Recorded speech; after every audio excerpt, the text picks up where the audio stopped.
5 នាទីឲ្យកូនធីតាកូនរាជនីរើសបានប៉ុណ្ណាយកប៉ុណ្ណឹងអូខេអត់អូខេម៉ាក់ច្បាស់ហើយណាច្បាស់ម៉ាក់5 នាទីរើសបាន1យក1រើសបាន2យក2រើសបាន3យក3ហើយត្រូវយករបស់ដែលខ្លួនឯងស្រឡាញ់អូខេអូខេម៉ាក់ឡើយចាប់ដើមលេងកូនទៅលឿន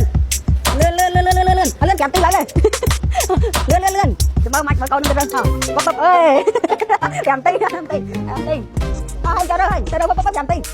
លឿនតោះចូលមកទីតារើសទេតោះមកឡើយលឿនដល់មកហើយបងប្អូនមកនាទីអីលឿនមួយកំពុងទៅមើលពេញហ្នឹងទៅបានចំនួន3នាទីហើយម្នាក់ទៅបានម្នាក់2ម្នាក់អីទេលឿនសតតែ1នាទីទៀតទេទៅបានប៉ាត់នេះទេបងប្អូននៅសតត្រឹមតែ1នាទីទៀតទេលឿនញ៉ាំឥឡូវកូនធីតាកូនរាជនី5នាទីគេបានប៉ុណ្ណេះបងប្អូនសប្បាយចិត្តទេសប្បាយចិត្តម៉ាក់សប្បាយចិត្តអត់សប្បាយចិត្តម៉ាក់ហើយលេងថ្ងៃអត់តើអូចង់ឲ្យកូនសប្បាយចិត្តត្រូវនាំដើមមកនាំជីតងជីអីអូហើយមកទឹកសុំដើររហូតនៅទីនេះក្បាលខូចណាស់ហើយនាំមានជើងល្អនឹងមួយទៀតណា